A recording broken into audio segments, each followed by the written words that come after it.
Shalom Bapak Ibu terkasih dalam Tuhan, kembali dalam program News from the Future dari YouTube channel Revival Fire City. Saya mengucapkan terima kasih buat Bapak Ibu yang selalu menonton daripada video daripada YouTube channel kami. Dan kami semua terus berdoa supaya Bapak Ibu berjumpa dengan Tuhan Yesus sebagai Tuhan dan Juru Selamat. Dan berjumpa dengan masa depan sehingga hari-hari Bapak Ibu akan dipenuhi oleh keajaiban dan mujizat di dalam nama Tuhan Yesus. Di kesempatan hari ini kita akan membahas mengenai fenomena alam yang saat ini kita sedang alami. Yaitu tepat di tanggal 21 Juni 2020 akan terjadi dan sudah terjadi gerhana matahari parsial di beberapa kota di daerah Indonesia. Bapak Ibu, kita tahu bahwa gerhana matahari merupakan tanda besar di langit. Dan saat ini kita sudah memasuki daripada pergantian bulan dari Sivan menuju Tamus, di mana artinya selama 3 bulan ke depan kita akan mempersiapkan menuju ke tahun baru 5781. Di tahun 2020 kita sudah merayakan Purim, kita sudah merayakan Passover, dan kita juga sudah merayakan Pentakosta. Dan setelah Pentakosta kita tidak mengalami perayaan-perayaan lainnya sampai kita berjumpa dengan tahun baru 5781. Namun di bulan Juni ini kita tahu ada fenomena alam yaitu gerhana matahari. Dan 21 Juni ini merupakan tanda yang bukan sembarangan dan bukan hal yang bisa kita sepelekan. Karena Tuhan sendiri berbicara melalui firman Tuhan bahwa Tuhan memakai benda-benda penerang untuk menyatakan isi hatinya, untuk menyatakan pesan-pesannya. Dan harus digarisbawahi, kita bukan sedang menyembah benda-benda penerang. Kita tidak menyembah tanda-tanda di langit. Tapi yang tetap kita sembah adalah Tuhan Yesus Kristus.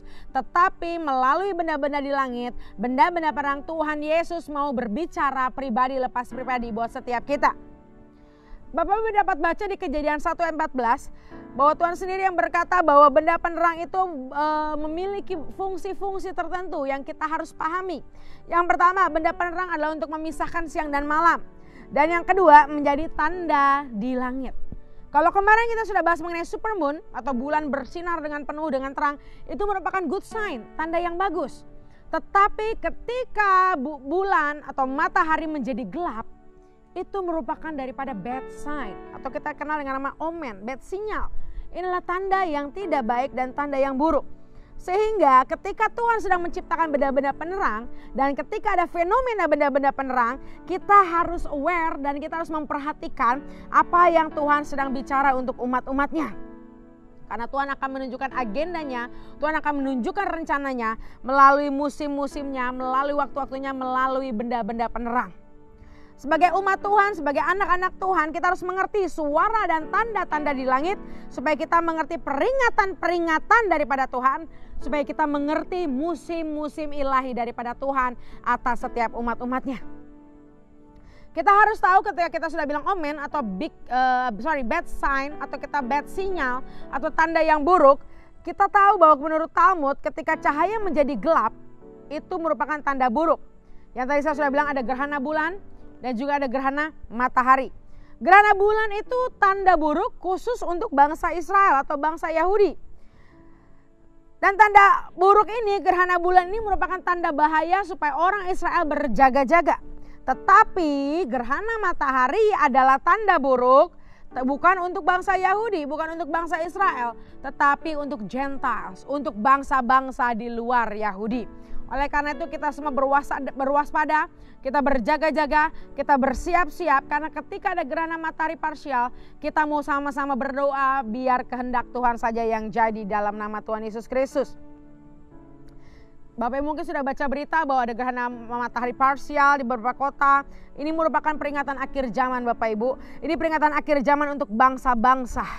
Dan kita tahu bahwa Rosh Kodesh itu masuk ke bulan Tamus itu adalah pada tanggal 29 Sivan. Dan tepat maka 21 Juni ini di penanggalan ibadah ini maka bangsa Yahudi memasuki yang namanya Yom Kippur Katan atau Minor Yom Kippur. Yom Kippur seharusnya kalau kita tahu itu dirayakan setelah Rosh Hashanah. Tapi di tahun ini ada perayaan Yom Kippur kecil yaitu pada jatuhnya tepat pada hari ini tanggal 21 Juni 2020. Artinya Tuhan lagi mau bilang seperti ini kepada setiap kita bahwa dimulai tanggal ini dan 10 hari ke depan ini adalah masa kita tesyufah. Ini adalah masa kita bertobat. Karena Tuhan sedang membuka kitab kehidupan setiap orang. Dan Tuhan sedang menghitung berapa kejahatan dan kebaikan yang umatnya sudah buat. Dan dia akan menilai kehidupan orang-orang melalui kitab kehidupan. Oleh karena itu 10 hari ini orang Israel akan berdoa dan berpuasa untuk mengurangi cawan murka Tuhan. Supaya Tuhan tidak menghukum orang-orang pilihannya. Oleh karena itu selama 10 hari ke depan mari kita berdoa, kita berpuasa, kita minta cawan kemurahan Tuhan dipenuhi. Sehingga tidak ada murka Tuhan atas hidup kita dan keluarga kita, kota kita, bangsa kita. Ada amin Bapak Ibu. Dan Tammuz sendiri itu adalah bulan pertama yang seperti saya sudah jelaskan. Itu bulan pertama kita persiapan menuju tahun baru. Ada 3 bulan tersisa Bapak Ibu menuju 5781. Sehingga ketika pas di bulan Tammuz ini ada gerhana matahari. Artinya Tuhan sedang memberikan peringatan kepada bangsa-bangsa. Di tahun 5781 kita harus berwaspada dan berjaga-jaga. Karena Tuhan sedang melihat bangsa-bangsa. Mata Tuhan sedang melihat bangsa-bangsa. Dan Tuhan akan melepaskan keadilan untuk bangsa-bangsa. Gerhana matahari akan menjadi tanda di penghujung jam. Karena kegelapan sedang menyelimuti bumi. Bapak Ibu dapat baca di Kejadian 1 ayat 2. Bahwa bumi itu dipenuhi kegelapan, dipenuhi chaos. Bumi itu dipenuhi oleh sesuatu hal yang belum berjalan dengan semestinya. Belum terbentuk dengan baik. Oleh karena itu Tuhan bilang peringatan untuk kita karena di penghujung bumi ini. Karena kita akan melihat bahwa di penghujung waktu-waktu ini, di penghujung akhir zaman ini.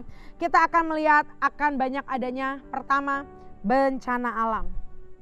Yang pertama Tuhan katakan di tahun Pi Alef di 5781 gunung-gunung berapi akan aktif kembali, gempa vulkanik dan tektonik akan terjadi. Saat ini kita berdoa biar Tuhan luputkan setiap kita dan keluarga kita dan bahkan biar Tuhan melepaskan kemurahan dan anugerahnya atas bangsa kita. Ada amin Bapak Ibu. Yang kedua akan ada permukaan air yang naik. Baik tsunami, banjir bandang, banjir apapun itu Tuhan berkata akan ada air yang naik. Let's pray for this. Ayo berdoa untuk ini Bapak Ibu yang terkasih dalam Tuhan. Yang ketiga, gerhana matahari sedang mempersiapkan kita bahwa bumi akan masuk ke dalam namanya masa chaos. Bumi akan masuk ke dalam masa kekacauan. Kita akan lihat nations melawan nations, bangsa melawan bangsa, suku melawan suku. Ada chaos di bidang sosial, chaos di bidang politik, khususnya di Asia dan Amerika. Ayo anak-anak Tuhan. Ayo umat Tuhan kita berdoa bersama-sama, kita minta kemurahan Tuhan, kita minta pengampunan Tuhan, sehingga hal tersebut diluputkan dari setiap kita. Ada amin. Yang keempat, gerhana matahari menjadi peringatan karena orang-orang sudah banyak meremehkan pewahyuan. Orang-orang sudah banyak meremehkan firman Tuhan dan revelation yang Tuhan berikan. Bahkan orang sudah sangat malas mendengarkan firman Tuhan dan lebih senang dengan hiburan-hiburan. Lebih suka dengan kesenangan pribadi, senang dengan hal-hal yang menyenangkan mereka. Dan bahkan ada banyak hamba Tuhan yang terbiasa membawakan firman, sehingga yang dia berikan adalah pewahyuan yang basi kepada jemaat-jemaatnya. Kita berdoa biar saat ini hamba-hamba Tuhan, gereja-gereja Tuhan memberikan revelation yang fresh. Memberikan pewahyuan yang fresh daripada surga. Dan biar setiap kita menjadi orang-orang yang mencintai firman. Dan kita lebih memilih untuk mendengarkan firman Tuhan dibanding kesenangan duniawi. Ada amin. Yang kelima, gerhana matahari akan menjadi tanda kita telah memasuki zaman Nuh.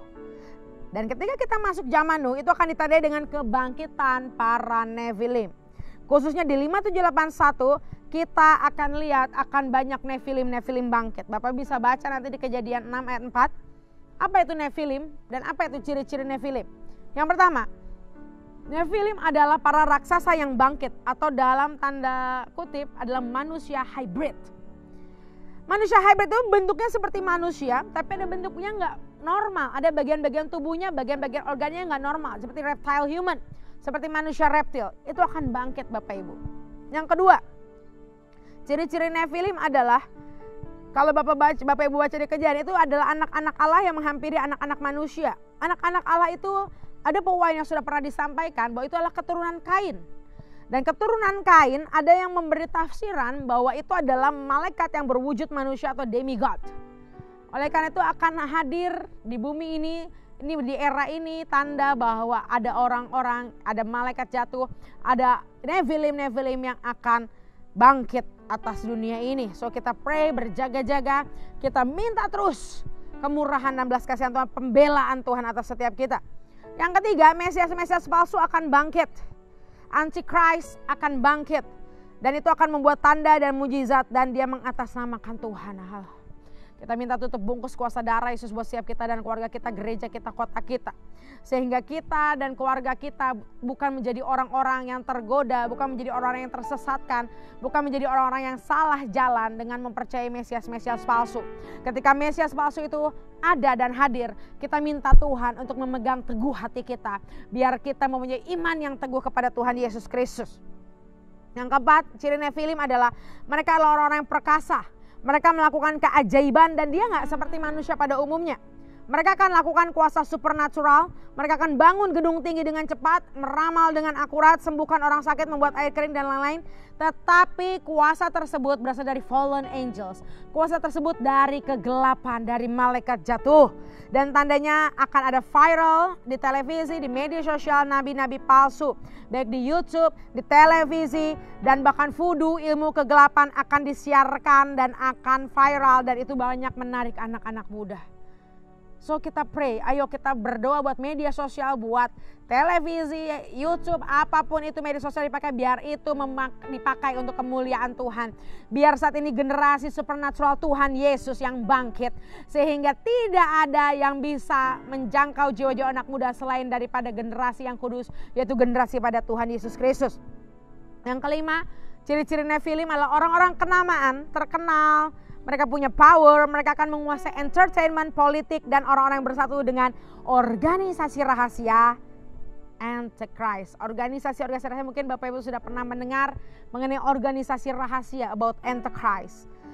Dulu mereka ada berada di bawah tanah, mereka tersembunyi. Tapi setelah gerhana matahari ini mereka akan muncul di permukaan dan memperkenalkan diri mereka. Kita doa sama-sama kuasa darah Yesus yang menjaga kita, melindungi kita dan keluarga kita. Ada amin. Dan selanjutnya kalau kita lihat tanda gerhana matahari, apa yang akan terjadi, chaos apa yang akan terjadi setelah gerhana matahari. Kita akan lihat LGBT akan semakin marak. Kita akan lihat banyak kasus-kasus homoseksual, LGBT akan semakin marak. Moral akan semakin menurun Bapak Ibu, banyak aborsi, pembunuhan, perceraian, pernikahan yang tidak kudus dan lain sebagainya.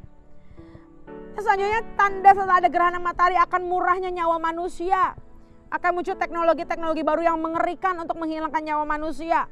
Bahkan rumah sakit akan penuh dengan yang namanya korban-korban aborsi. Dan bahkan kematian itu dianggap lelucon. Oh Tuhan Yesus, mari kita sama-sama berdoa untuk hal ini. Kita berdoa terus, Bapak Ibu jangan pernah kendor berdoa. Terus kita pray until something happen. Supaya biar setiap kita dan bangsa kita, kota kita, gereja kita, keluarga kita dilindungi dan dijauhkan daripada hal-hal tersebut. Ada amin Bapak Ibu. Lalu selanjutnya setelah gerhana matahari kita akan lihat ada orang yang mau menyaingi Tuhan dengan cara membangun gedung tinggi seperti Babel. Dan itu hanya untuk menyenangkan hasrat dan nafsunya.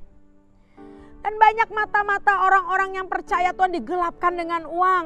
Mata-mata mereka digelapkan oleh cinta uang. Banyak hamba Tuhan yang menjual Tuhan demi uang. Banyak yang menjual keselamatan demi dunia. Kita kebas di dalam nama Tuhan Yesus Kristus. Bapak Ibu, ketika kita mendengar tanda-tanda saat gerhana matahari begitu mengerikan, bukan Bapak Ibu? Ini waktunya anak Tuhan tidak bisa tinggal diam. Waktunya anak Tuhan bersatu hati, kita berdoa.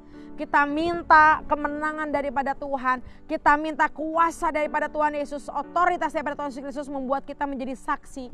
Membuat kita tetap kuat dan membuat kita memenangi setiap pertempuran kita di dalam nama Tuhan Yesus.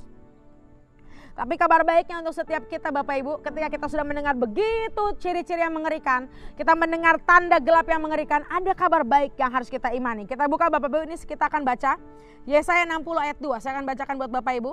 Sebab sesungguhnya kegelapan menutupi bumi dan kekelaman menutupi bangsa-bangsa. Tetapi terang Tuhan terbit atasmu dan kemuliaannya menjadi nyata atasmu. Ada amin. Di ayat Yesaya ini berkata seperti ini, kegelapan akan menutupi bangsa-bangsa. Kegelapan akan memenuhi kota-kota bangsa-bangsa. Tapi setelah di saat itu terjadi, maka terang Tuhan akan terbit buat anak-anak Tuhan. Kemuliaan Tuhan akan terbit. Karena semakin dunia chaos, semakin bangsa-bangsa gelap, semakin banyak kekacauan di bangsa-bangsa dan di dunia. Ini waktunya engkau dan saya, kita semua generasi-generasi penerus adalah orang-orang yang membawa kemuliaan Tuhan. Ini waktunya terang Tuhan bersinar atas setiap kita. Sehingga the glory of the Lord Lord will shine in the darkness. Sehingga kemuliaan Tuhan akan terbit di tengah kegelapan. So, nations will come to your light. Ini waktunya bangsa-bangsa akan melihat kepada terang setiap kita. Bangsa-bangsa akan melihat, wow, ini adalah orang yang berbeda. Oh, ini generasi yang berbeda. Ini gereja yang berbeda. Karena aku melihat terang. Di mana dunia penuh kegelapan, dunia akan melihat, oh, aku melihat terang atas hidupmu. Aku melihat terang atas generasi ini. Dan bangsa-bangsa akan berduyun-duyun datang kepada terang setiap kita. Dan kita akan berkata bahwa this is the last and the greatest revival. Keadaan boleh memburuk, keadaan boleh chaos, tapi baik setiap kita saat ini yang mendengarkan YouTube ini, mari setiap kita bangkitkan iman kita. Karena ini waktunya kemuliaan Tuhan. Terang Tuhan akan bersinar buat setiap kita. Dan kita akan membawa terang Tuhan di tengah kegelapan dunia di dalam nama Tuhan Yesus. Yang percaya dengan saya, ayo kita sama-sama katakan amin. Dan kita deklarasikan saat ini, katakan aku membawa terang kemuliaan Tuhan di tengah kegelapan di dalam nama Tuhan Yesus. Oleh karena itu Bapak Ibu, ketika Bapak Ibu sudah menonton YouTube ini, terus berdoa, berjaga-jaga, minta perlindungan Tuhan sempurna, terus bangkitkan roh kita, bangkitkan jiwa kita, biar kita menjadi orang yang pemenang dan kita akan menjadi garam dan terang dunia. Banyak orang akan diselamatkan, banyak orang berjumpa dengan Tuhan Yesus melalui hidup kita, biar kita menjadi penuai-penuai di akhir zaman. Karena ini waktunya the last and the greatest revival. Jangan pernah menyerah, terus berlari, terus berdoa sampai kita melihat pemulihan terjadi, sampai kita lihat revival terjadi, because this is the last and the greatest revival in the name of Jesus. Haleluya. Saya percaya kita semua diberkati, amin Bapak Ibu. Iman kita diberkati, amin. Terus kita bangkitkan roh kita. Dan jangan lupa Bapak Ibu, bagikan video ini supaya banyak orang mengerti, supaya banyak orang berjumpa dengan Tuhan dan mereka tahu apa kehendak Tuhan di zaman ini. Dan sehingga banyak orang berjaga-jaga, sehingga banyak orang berdoa bersama, dan banyak orang dibangkitkan rohnya untuk menjadi terang dan kemuliaan untuk bangsa-bangsa yang tengah mengalami kegelapan. Ada amin? Akhir kata, saya Rara Siahaan, The Revealer Lady, mengakhiri video ini dengan satu kata, tuntas.